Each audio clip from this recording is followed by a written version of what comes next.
Assalamu alaikum, dear viewers.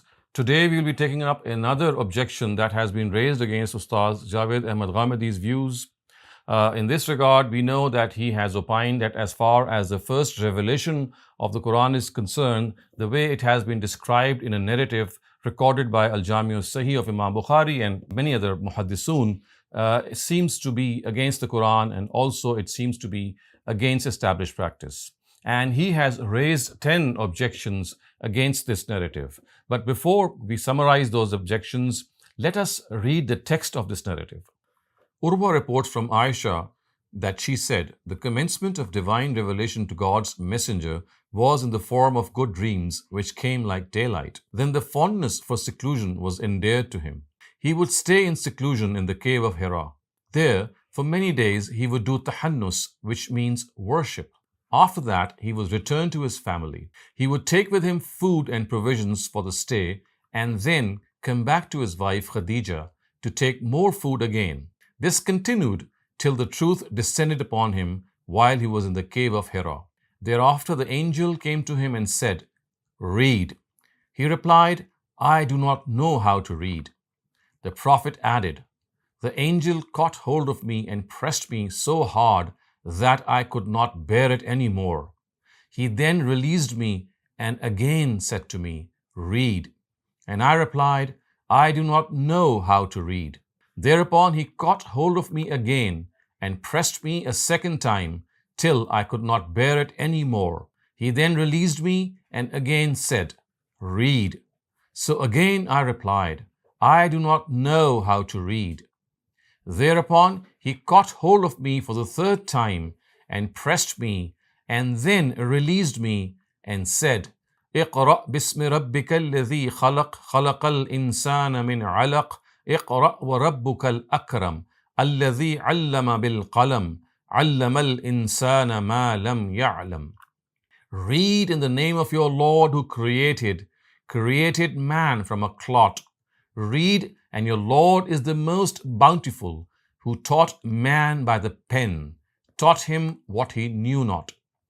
After hearing this conversation, the Messenger of God returned to his house trembling. He came over to Khadija bint Khuwaylid and said, "Have me covered, have me covered." So she had him covered.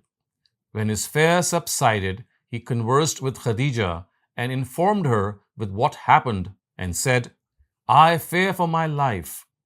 At this, Khadija replied, "Certainly not. I swear by God that he will never humiliate you. You fulfill the rights of your kindred, carry the burden of the weak, earn for the deprived, are hospitable to guests, and help people in calamities."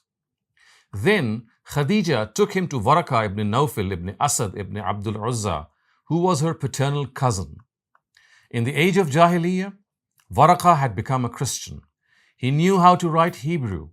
He could write from the Gospels whatever God willed he should write. At that time, he was very old and had gone blind. So Khadija said to him, "Listen to what your nephew has to say." At this, Waraka said, "O nephew, what is it that you saw?" So God's messenger informed him what he saw.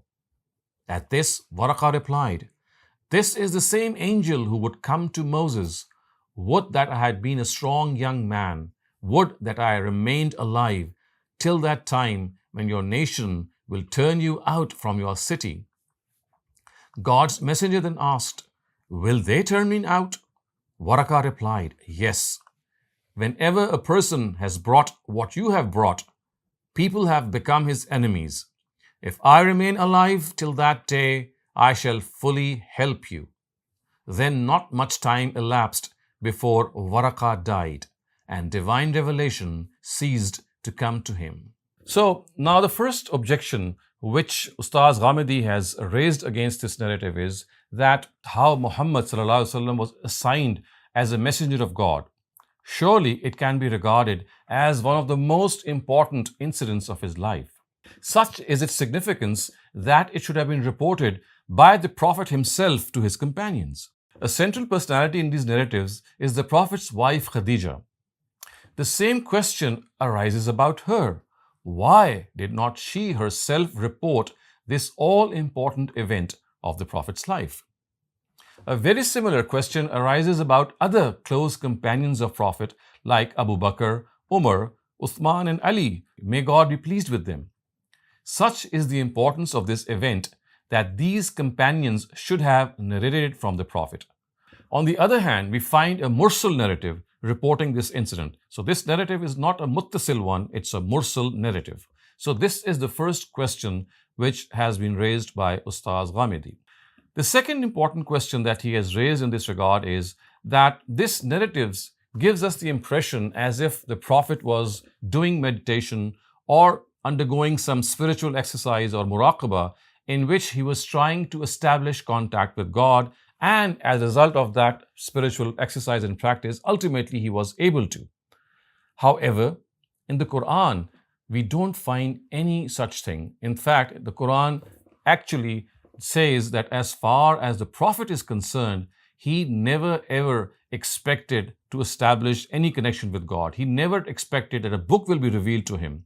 So, for example, in Surah 28, it is said, وَمَا كُنْتَ تَرْجُو أَن يُلْقَى إِلَيْكَ الْكِتَابِ. You never expected that a book will be revealed to you. Similarly, in Surah Yunus, it is said, قُلْ لَوْ شَاءَ اللَّهُ مَا تَلَوْتُهُ عَلَيْكُمْ وَلَا أَضْرَاكُمْ بِهِ فَقَدْ لَبِسْتُ فِيكُمْ عُمَرًا مِنْ قَبْلِهِ أَفَلَا تَعْقِلُونَ. Say, had Allah willed, I would not have recited it to you, nor would He have made it known to you. I have lived my whole life among you before this revelation. Do you not understand?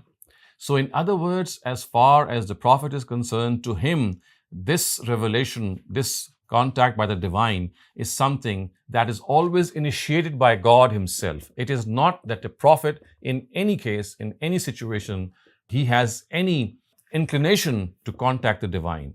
Also, we see that this verse in which the Prophet has said that he has spent his whole life and he has not said anything like this before people, in which it would give this inclination that he is someone who's practicing these things and suddenly after practice is able to bring out such a masterpiece. In fact, he has presented this to be a proof of his prophethood, that suddenly if he has said something and he had never ever had said something similar to it, then this should automatically be a symbol and a sign for the people that it is entirely from God. It is nothing, and it is not an initiative at all from the Prophet himself. Now, the third question which Ustaz Ghamidi has said in this regard or raised in this regard is that the narrative says that Gabriel asked Prophet to read, and the words used in the narrative are Iqra, read. In the absence of any written thing being brought, this can only mean that he had asked the Prophet to repeat the words he was about to utter. Now, if this is so, then why did the Prophet reply that he cannot read? After all, he was capable of repeating words reciting to him. So this is a big anomaly, that if the Prophet, of course, was going to say anything, it could only have been that he could have repeated the words. And this is how we see the general way in which the person says read and you are required to sort of repeat it after him. So in the absence of any written thing being presented, why did he say that I'm not able to read? And this is of course a very, very significant question. The fourth question which Ustaz Ghamidi has raised in this regard is that the narrative shows that the Prophet was struck with immense anxiety and great consternation when Gabriel came to him and did not know what was going on. He feared for his life and thought that something bad had happened to him. Khadija, his wife, had to assure him through various examples that God would never disgrace him. On the other hand, the Quran has described in detail that when prophethood is given to a person, he is absolutely sure about the event. He does not need any external corroboration from others. And secondly, he is never overcome with any fear, even though it happens suddenly and unexpectedly. And this can be seen from instances in which the Quran refers in detail to the incident when Moses, peace be upon him, was given or called to prophethood. A comparison between the two brings out stark differences and incongruities. The Quran clearly brings out the fact that prophethood was neither given to Moses on his desire, nor any meditation or any spiritual exercise. It was purely God's choice.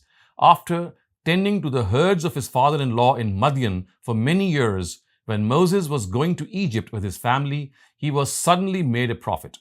In the chill of the dark night, when they had lost their way in the wilderness, he saw flames of fire far off and thought that he would go there to find the way and also bring back some embers for the family to protect them from the cold. It was then that God suddenly called him to prophethood and gave him the miracle of the staff. Also, when at that instant he expressed fear on seeing the staff turn into a snake, he was immediately assured by the Almighty that he had nothing to fear in God's presence. He did not need to go to his wife and family to seek assurance.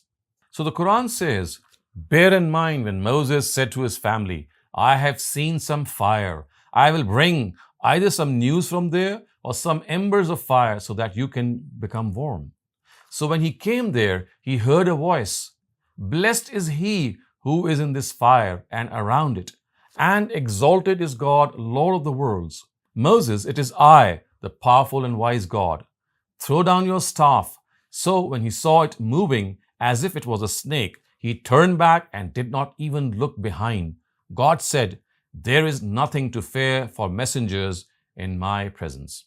So you can clearly see, viewers, that as far as this instance of revelation is concerned, the way it was given to Moses, it is clearly evident that Moses was given this assurance, there's nothing to fear, and as far as God Almighty is concerned, it is He who has chosen him for this task. The fifth question which Ustaz Ghamidi has raised on his narrative is that most variants of this narrative mention that the first 5 verses of Surah Alaq were revealed at that instance. And these verses, of course, are اقرأ باسم ربك الذي خلق خلق الإنسان من علق اقرأ وربك الأكرم الذي علم بالقلم علم الإنسان ما لم يعلم. So these are the 5 verses. But then the 6th verse begins with the words Kalla innal insana la yatgha. We know in the Arabic language the word kalla means certainly not. So if it is believed that the first 5 verses were revealed and then the rest of the surah was revealed, so it would have to be understood that the rest of the surah, when it was revealed for the second time, or the second installment was revealed, it would have begun with Kalla. Innal insana la yatgha. So Kalla is certainly not. And it is very highly unlikely that a new installment of revelation would begin with this word Kalla, because the word Kalla certainly not must have something before it which it has to negate by saying certainly not. So the point that is being made by him is that closely knit is this surah, that one cannot in any way think and say that it has been revealed in 2 installments. Another point in this regard which Ustaz Ghamidi has made, and before him his own teacher Ustaz Amin Hassan Islahi has also made, is that the temper of this surah, the tone of this surah is such that it cannot be in any way regarded as the first revelation, because the words are very harsh, the words are very stern, and they can only be uttered in the time when the disbelievers had persisted in their denial and they deserved such a retribution. The surah has a very, very stern tone, and when this tone is thought to be the first instance of revelation, then this raises the question that how can this happen, that in the very first instance the Quraysh should be called to task. So I'm just going to read out a translation of this surah from which it will become evident that the rest of the surah has a very, very strong temper, a very, very harsh tone, and it is very unlikely that this could be the first revelation. So it goes, read in the name of your Lord who created man from a clot of congealed blood. Read, and your Lord is the most bounteous who taught by the pen. He taught man what he knew not. Certainly not. Indeed, man is being rebellious, considering himself to be self-sufficient. Indeed, to his Lord is the return. Just look at him who forbids a person when he prays. Just consider if this person is rightly guided or urges others to virtue. Just see if this person denied and turned away. Does he not know that Allah is observing? Certainly not. If he does not desist, we shall drag him by the forelock, a lying, sinful forelock. Then let him call his faction. We shall summon our gods. Certainly not. Obey him and bow down in prostration and draw near. So viewers, you can clearly see that the tone of this whole surah is such that it can in no way be regarded to be the first revelation. And the nature of this surah, the way it has addressed the Quraysh, it severely rebukes them. It reprimands them on this attitude. So we cannot think that this surah was the first surah. The sixth question in this regard, which Ustaz Ghamidi has raised, is that perhaps the most appropriate place for the Prophet to remain in seclusion and devotion was the house of God. If he had to go and meditate and indulge in some spiritual exercise, even if this was correct, then why did not he choose the holy Kaaba? Why didn't he go there? Why did he choose to go to a far-off place, leaving aside the most accessible and plausible place for the purpose he had in mind? The seventh question which Ustaz Ghamidi has raised in this regard is that Waraka ibn Nawfal, it seems from these narratives, never asked about the verses of the Quran, and the Prophet also never divulged him these verses. All the reply that he got, from which it can be gauged that he spoke about the angel who came. As far as the verses are concerned, they were never in contention. And it is very strange that the Prophet did not inform him that he was revealed these verses. The eighth question which Ustaz Ghamidi has raised on this narrative is that why did Urwa not narrate from his mother? His mother was Asma, sister, the elder sister of Aisha. So it was very plausible that he should have narrated from his own mother, but instead he actually narrated from his maternal aunt. And moreover, the only person to narrate from Aisha is he himself, Urwa. And the only person to narrate from Urwa is Ibn Shihab Zuhri. And in other words, we can say that one of the most important events of the Prophet's life was reported by only one person in the first three sections of the chain. So we have Aisha, we have Urwa, and then we have Zuhri. It thus also becomes a gharib narrative. The ninth question which Ustaz Ghamidi has raised on his narrative is that it mentions a word yatahannas, which is a very rare word. We will not find it in any initial Arabic dictionary. In fact, it can be said with reasonable certainty that in the extant material, there is perhaps only one other narrative in which this word has been used. So, why is it that such a word has been used, which also needed an explanation that was furnished forthwith in the narrative by the word at-ta'abbud? So, the word tahannus will not be found in the earliest dictionaries. In fact, in later dictionaries in which this word is found, there are people who are trying to make sense of this word and they give various different explanations. The 10th question which Ustaz Ghamidi has raised on this narrative is that there are some variants which say that when there was a long interval in Wahi, such was the extent of the disturbance that the Prophet wanted to throw himself down from a mountain peak and commit suicide. Thus it is recorded in Bukhari, there came an interval in divine revelation for a while, and the Prophet became so sad in what has reached us that he intended several times to throw himself from the tops of high mountains.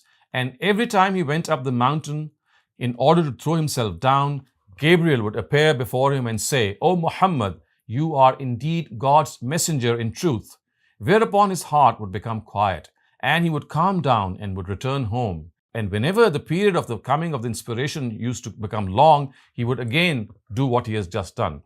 He would climb to the mountain top and Gabriel would appear before him and say to him what he had said before. Viewers, we can clearly see that this is something that is of a very grave nature. First of all, it has been reported by the words Fima Balagana, and we know that this is what is technically called the Balaghat of Zuhri, which means that Zuhri, without disclosing his informants, he just reports a narrative without informing the source and then goes on to narrate it. In this particular area, we see that he has not disclosed his narrative, his sources once again. And secondly, we also see that what he has reported is very grave. He says that the Prophet was willing to commit suicide while going to the top of the mountain because the interval of the wahi had become long. Again, this is a very grave question, that how the Almighty can let this happen, how at all this could be something which is possible, especially when this particular part does not have a complete chain of narration. It is something which only Zuhri has recited. So viewers, these are the 10 questions which Ustaz Ghamidi has raised on this narrative. And now we will take a look at some of the other details.